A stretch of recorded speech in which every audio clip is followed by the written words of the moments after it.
నమస్తే. ప్రస్తుతం మన స్టూడియోలో ప్రముఖ వేదిక ఆస్ట్రాలజర్ గోనుగొంట్ల సురేష్ బాబు గారు ఉన్నారు.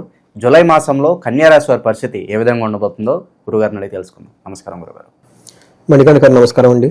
జూలై మాసం, ఆషాఢ మాసం కన్యా రాశి వారి పరిస్థితి ఏ విధంగా ఉండబోతుంది? పాజిటివ్గా ఉంటుందంటారా, నెగిటివ్గా ఉంటుందంటారా? ఎలాంటి జాగ్రత్తలు తీసుకోవాలి గురు? ఒక ముక్కలో చెప్పాలంటే వీళ్ళకి 80% చాలా పాజిటివ్గా ఉందండి. ఒక చోట చాలా కేర్ఫుల్గా ఉండాలి. మిగతా అంతా అన్ని గ్రహాలు చాలా పాజిటివ్గా ఉన్నాయి. సో దట్ బ్రీత్ ఫ్రీ, హ్యాపీగా ఉండండి. ఊపిరి ఖచ్చితంగా. ఎందుకంటే ఈ రాశి వారికి బాగాలేకపోతే ఇంకే రాశికి బాగలేదు, అంతవరకు గ్యారెంటీ. ఉన్న వాటిలో ఇదే కొంచెం బెస్ట్గా ఉంది. నక్షత్రాలు ముందు రాశి ఫలాల్లోకి వెళ్ళబోయే ముందు మనకి జులై మంత్లో చాలా ముఖ్యమైన పండగలు, విశేష దినాలు ఉన్నాయండి. ఆధ్యాత్మిక చింతన వాళ్ళు కలిగిన వాళ్ళు, ప్లస్ ఎవరైనా కనుక ప్రాబ్లమ్స్ బాగా ఫేస్ చేస్తున్న వాళ్ళు వీటిని సరైన టైంని సద్వినియోగం చేసుకోవడం నేర్చుకోవాలండి. దేవుడు అంటే నమ్మకం లేని వాళ్ళు కూడా వాళ్ళు ఈ పండుగలు ఉపయోగించుకుని ఏమైనా పరిహారాలు చేసుకుంటే మంచి ఫలితాలు ఉంటాయి అంటారు? ఖచ్చితంగా అండి. ఇప్పుడు ఈ మంత్లో ఎవరెవరికి మంచి అవకాశం అంటే వాళ్ళ ప్రాబ్లమ్స్ పోగొట్టండి. ఫస్ట్ భార్యాభర్తల మధ్య విభేదాలు వచ్చి డైవర్స్లు కోర్టు కేసులు నడిచి సంవత్సరాలు అయిపోయాయి, ఇది పోదు అనుకున్న వాళ్ళకి, అసలు ఎలాంటి కోర్టు కేసులు పరిష్కారం కాని వాళ్ళకి ఈ టైంలో వారాహి నవరాత్రులు ఉన్నాయండి. అవి చక్కగా భక్తిగా every day 9 days half an hour 45 minutes time spend చేసి పూజ చేసుకుంటే ఆ ప్రాబ్లమ్స్ అన్నీ పోతాయండి. దీనికి పెద్ద పెద్ద హోమాలకి చేయని అవసరం లేదు, వ్రతాలు చేయని అవసరం లేదు. ఇది సింపుల్ చేసుకుంటే సరిపోతుంది.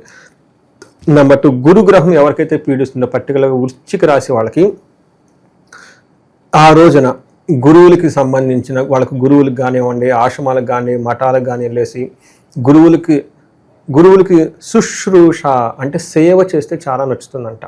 వాళ్ళకి చెప్పులు కానివ్వండి, బట్టలు కానివ్వండి, వాళ్ళకి ఏదైనా సరే పూజకు సంబంధించిన వస్తువులు కానీ ఇచ్చేసి వాళ్ళ దగ్గరలో ఉండేసి వాళ్ళ ఆశీర్వాదం తీసుకుంటే చాలా చాలా బాగా కలిసి వస్తుంది. వాళ్ళ కాళ్ళకి దండం పెట్టి ఆశీర్వాదం తీసుకోవాలండి. తర్వాత నాగ పంచమి ఉందండి. ఎవరికైతే పిల్లలు పుట్టడం లేట్ అవుతూ ఉంటుందో కరెక్ట్గా ప్రాపర్ ప్రొసీజర్లో ఆ పండగ గురించి తెలుసుకొని, అంటే మనం ముందుగానే చెప్తున్నాం కాబట్టి చక్కగా కనుక చేయించుకోగలిగితే ఆ రోజున పిల్లలు పుట్టే అవకాశం చాలా ఎక్కువ ఉంటుంది. అలానే సర్పదోషాలు, తర్వాత కాలసర్పదోషాలు, రాహుకేతువుల దోషాలు ఎవరు ఉన్నా కానీ ఆ రోజు కనుక అది ఆచరిస్తే భక్తి శ్రద్ధలతో ఆ నాగపంచమి ఆ దోషాలు తగ్గిముఖం పెట్టేసి వీళ్ళకి జీవితంలో వృద్ధి వస్తుందండి. చూడండి, చాలా చాలా సింపుల్గా ఈ డేస్లో చేసుకుంటే అత్యంత అద్భుతమైన రిజల్ట్ వీళ్ళకి వస్తాయండి.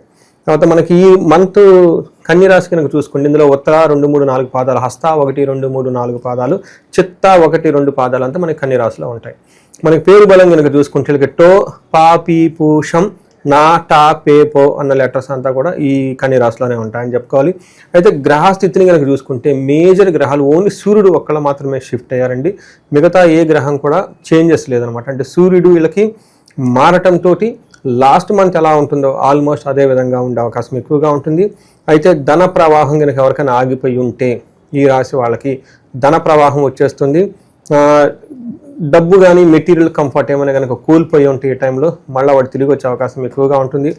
ఎవరైనా సీరియస్గా హాస్పిటలైజేషన్స్ అయ్యి ఉంటే కనుక ఈ టైంలో హెల్త్ బాగుండి చక్కగా అయ్యే అవకాశం ఎక్కువగా ఉంది.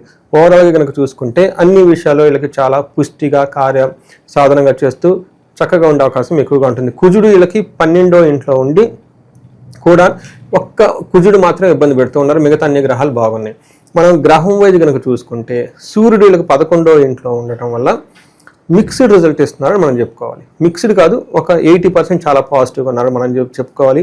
వీళ్ళకి తామరమూర్తిగా ఎంటర్ అయ్యారు, అంటే సూర్యుడు వీళ్ళకి 50% పాజిటివ్గా ఉన్నారు, 50% కొన్ని ఛాలెంజెస్ కూడా ఉన్నాయి. ఏ విషయంలో సూర్యుడు పాజిటివ్గా ఉన్నారంటే అర్ధలాభాచ స్వకులాచార, గృహే నిత్యోత్సవం శుభం, నిత్య మాధుర్య భుక్తిచ్చ, లాభే ఏకాదశో రవు అని మనకు చెప్తూ ఉంటారు. అంటే అర్ధాచ అంటే ధనం ప్రకారం చాలా బాగుంటుంది. స్వకులాచార అంటే వాళ్ళ కులంలో వాళ్ళ ఇంట్లో వాళ్ళ యాన్సిస్టర్స్ ఫాలో అవుతున్న పెద్దవాళ్ళు ఫాలో అవుతున్న పద్ధతులన్నిటిని ఫాలో అవుతూ చక్కగా టెంపుల్స్కి వెళ్ళటం, మంచి మంచి పనులు చేస్తూ ఉంటారు. అంతేకాకుండా గృహే నిత్యోత్సవం శుభం, ఎప్పుడూ శుభకార్యాలు ఉత్సాహం జరిగి ఉండే అవకాశం ఎక్కువగా ఉంటుంది. నిత్య మాధుర్య భుక్తిచ్చ మంచి ఫుడ్ ఎంజాయ్ చేస్తూ స్వీట్స్ తింటూ చక్కగా హ్యాపీగా ఉండే ఒక బెస్ట్ టైంని వీళ్ళు జూలై మంత్లో ఎంజాయ్ చేయబోతున్నారు. అయితే ఒక్క విషయం చాలా కేర్ఫుల్గా ఉండాలి. ఫ్యూచర్కి సంబంధించిన స్ట్రాటజీస్, వ్యూహాలు, తర్వాత కన్ఫ్యూజన్స్, అలానే లవ్ మ్యాటర్స్, రొమాంటిక్ మ్యాటర్స్ ఈ వీళ్ళ విషయంలో కొంచెం జాగ్రత్తగా ఉండాలి. సూర్యుడు ఆ విషయాల్లో అనవసరమైన కన్ఫ్యూజన్ క్రియేట్ చేస్తారు. జాగ్రత్తగా ఉండాలి. అయితే వీళ్ళకి మార్స్ 12వ ఇంట్లో ఉండటం వల్ల వీళ్ళు అగైన్ ఇది మిక్స్డ్ రిజల్ట్ అని మనం చెప్పుకోవాలి. లాస్ట్ టైము మనకి జూన్ మంత్లో ప్లేన్ క్రాష్ అయిందండి. అది నేను చార్ట్ చూస్తే అది ఎగ్జాక్ట్గా జరిగింది కన్యా లగ్నంలోనే జరిగిందండి. అంటే వీళ్ళకి 12వ ఇంట్లో ఎగ్జాక్ట్గా మార్స్ కుజుడు ఉన్నారండి. కుజుడు అసలు కేతుతో ఉండటంతో చాలా ప్రాబ్లమ్స్ ఆ ప్లేన్ క్రాష్ అంతా ప్లేస్ జరిగింది. అయితే వీళ్ళకి అదృష్టం ఏమంటే ఈసారికి జూలై మంత్కి విపరీత ఏదో ఉండటం వల్ల కేతు వీళ్ళకి ఇబ్బంది పెట్టట్లా, ఓన్లీ కుజుడు ఒక్కడే సపోర్ట్ చేస్తున్నారు. ఏదైనా జాగ్రత్తగా ఉండాలంటే ఈ ఒక్క విషయం వీళ్ళు జాగ్రత్తగా ఉండాలి, మిగతా అన్ని ప్లానెట్స్ మాత్రం సపోర్టివ్గా ఉన్నాయి.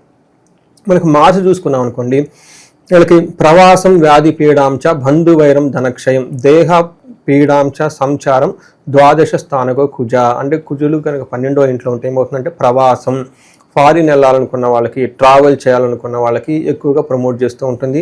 వ్యాధి పీడం, వ్యాధులు అవకాశం ఉంటే ఎక్కువగా ఉంటుంది. ధనక్షం, ధనం కోల్పోతారు.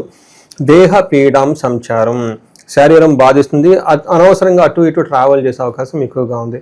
నేను చెప్పాను కదండి, ప్రవాసం, దేహ పీడనం, సంచారం. లాస్ట్ టైం నేను చెప్పాను ఈ లగ్నంలోనే కరెక్ట్గా మనకి air India flight take off అయింది. బ్లాస్ట్ అయిన టైం కూడా ఎగ్జాక్ట్గా ఆ టైం చూసుకుంటే ఇది 12th హౌస్లో మార్స్ ఉన్నారండి. నేను దాని గురించి సపరేట్ వీడియో కూడా చేశాను. సో ఇది థర్డ్ ఆస్పెక్ట్. అయితే మార్స్ మంచి పాజిటివ్ న్యూస్ కూడా తీసుకొస్తున్నాడండి. అది ధనం ప్రకారంగా బాగుంటుంది. ఏ పని చేసినా కానీ సక్సెస్ అవుతారు వీళ్ళు. అది మనం కరెక్ట్గా చూసుకోవాల్సిన పొజిషన్ అండి.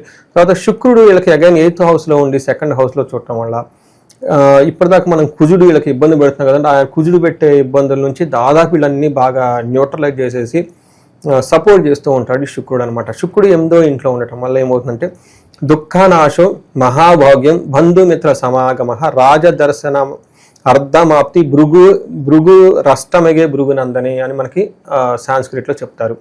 దుఃఖనాశనం, తర్వాత మహాసౌఖ్యంగా ఉంటారు, బంధుమిత్రులతో చక్కగా కలిసి ఉంటారు. రాజదర్శనం, అర్ధమాప్తి.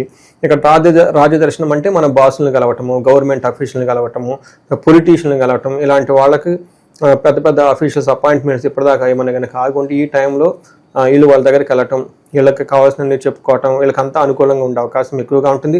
అర్ధప్రాప్తి, వీళ్ళకి ఏదైనా కాంట్రాక్ట్లు కానివ్వండి ఏదైనా కనుక ఆగిపోయి ఉంటే ఈ టైంలో మొత్తం రిలీజ్ అయిపోయి వీళ్ళకి అనుకూలంగా ఉండే అవకాశం చాలా ఎక్కువగా ఉంటుంది.